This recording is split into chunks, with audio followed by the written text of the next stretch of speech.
ಜೈ Anjaneya. Big boss ಕೊಟ್ಟಿರೋ task ಏನು? ಫಿನಾಲೆಗೆ ಸೆಲೆಕ್ಟ್ ಆಗಿದ್ಯಾರು? ಮಿಡ್ ವೀಕ್ ಎಲಿಮಿನೇಷನ್ ಆಗೋದ್ಯಾರು? ಟಾಸ್ಕ್ ವಿನ್ನರ್ ಯಾರು ಅಂತ ನೋಡೋದಾದರೆ ಬಿಗ್ ಬಾಸ್ ಈ ವಾರ ಟಿಕೆಟ್ ಟು ಫಿನಾಲೆ ಟಾಸ್ಕ್ ಕೊಟ್ಟಿದ್ದಾರೆ. ಇದರಲ್ಲಿ ಕೊಟ್ಟಿರೋ ಟಾಸ್ಕ್ ಏನಪ್ಪ ಅಂದರೆ, ಗಾರ್ಡನ್ ಏರಿಯಾದಲ್ಲಿ ಇಟ್ಟಿರೋ ಟ್ರ್ಯಾಕ್ ಮೇಲೆ ಬಾಲ್ನ ಇಡಬೇಕು. ಬಾಲ್ ಇನ್ನೊಂದು ಸೈಡ್ ರೀಚ್ ಆಗಿ ಬೀಳೋಷ್ಟರಲ್ಲಿ ಹೋಗಿ ಕ್ಯಾಚ್ ಹಿಡಿಬೇಕು. ನೆಕ್ಸ್ಟ್ ಈ ಬಾಲ್ನ ಸ್ಕ್ವೇರ್ ಪ್ಲ್ಯಾಂಕ್ಗೆ ಸ್ಟಿಕ್ ಮಾಡಬೇಕು. ಈ ಟಾಸ್ಕ್ನ ಆಡ್ತಿರೋದು ಗಿಲ್ಲಿ ನಟ ಆ್ಯಂಡ್ ಧ್ರುವಂತ್.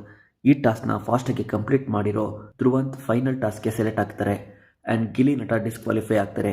ಇದಾದ್ಮೇಲೆ ಬಿಗ್ ಬಾಸ್ ಸೆಕೆಂಡ್ ಟಾಸ್ಕ್ ಕೊಡ್ತಾರೆ. ಅಶ್ವಿನಿ ಗೌಡ ವರ್ಸಸ್ ಕಾವ್ಯಶೇವ ನಾಮಿನೇಷನ್ ಮಾಡೋ ಟಾಸ್ಕಲ್ಲಿ ಅಶ್ವಿನಿ ಗೌಡಗೆ ಏಕವಚನ ಯೂಸ್ ಮಾಡಿರೋ ಕಾವ್ಯಶೇವಗೆ ಜನ ಉಗಿತಿದ್ದಾರೆ. ಇದು ವ್ಯಕ್ತಿತ್ವದ ಶೋ, ಸೊ ಕಾವ್ಯಶೇವ ಈ ವಾರ ಎಲಿಮಿನೇಷನ್ ಆಗಬೇಕು ಅಂತ ಜನ ಎಕ್ಸ್ಪೆಕ್ಟ್ ಮಾಡ್ತಿದ್ದಾರೆ. ಗಿಲ್ಲಿ ನಟ ಗೆಲ್ಲಬೇಕು ಅಂದರೆ ಫಸ್ಟು ಕಾವ್ಯಶೇವಗೆ ಸಪೋರ್ಟ್ ಮಾಡೋದು ಬಿಡಬೇಕು ಅಂತ ನಿಜವಾದ ಗಿಲ್ಲಿ ಫ್ಯಾನ್ಸ್ ಒಪಿನಿಯನ್ ಆಗಿದೆ. ಮಿಡ್ ವೀಕ್ ಎಲಿಮಿನೇಷನ್ ಯಾರಾಗ್ತಾರೆ ಅಂತ ನೋಡೋದಾದರೆ, ಧನುಷ್ ಆಲ್ರೆಡಿ ಫಿನಾಲೆ ವೀಕ್ಗೆ ಸೆಲೆಕ್ಟ್ ಆಗಿದ್ದಾರೆ. ರಕ್ಷಿತಾ ಶೆಟ್ಟಿ ಆ್ಯಂಡ್ ಅಶ್ವಿನಿ ಕೂಡ ಯೂನಿಕ್ ಟಾಕಿಂಗ್ ಸ್ಟೈಲಿಂದ ಫಿನಾಲೆಗೆ ಬರ್ತಾರೆ. Raghu over all performance good ಇರೋದ್ರಿಂದ ಫೈನಲ್ಗೆ ಎಲಿಜಿಬಲ್ ಇದ್ದಾರೆ. ರಾಶಿಕಾ ಶೆಟ್ಟಿ ಟಾಸ್ಕ್ ಅಲ್ಲಿ ಟಾಪ್ ಇರೋದ್ರಿಂದ ಫೈನಲ್ ಕಂಟೆಸ್ಟೆಂಟ್ ಆಗ್ತಾರೆ.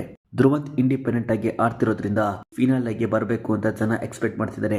ಗಿಲ್ಲಿ ನಟ ಬಗ್ಗೆ ಹೇಳೋದೇ ಬೇಡ, ಫಿನಾಲೆಗೆ ಬರೋದು ಕನ್ಫರ್ಮ್. ಸೊ ಈ ವಾರದ ಮಿಡ್ ವೀಕ್ ಎಲಿಮಿನೇಷನ್ ಆಗೋದಕ್ಕೆ ಎಲಿಜಿಬಲ್ ಇರೋದು ಅಂದ್ರೆ ಕಾವ್ಯಶೇವ ಅಂತ ಜನ ಎಕ್ಸ್ಪೆಕ್ಟ್ ಮಾಡ್ತಿದ್ದಾರೆ. ಇದ್ರ ಬಗ್ಗೆ ನಿಮ್ಮ ಒಪಿನಿಯನ್ ಕಮೆಂಟ್ ಮಾಡಿ. ಇದೇ ತರದ ರಿವ್ಯೂಸ್ಗೆ ಈ ಚಾನಲ್ ಸಬ್ಸ್ಕ್ರೈಬ್ ಮಾಡಿ. ಜೈ ಆಂಜನೇಯ.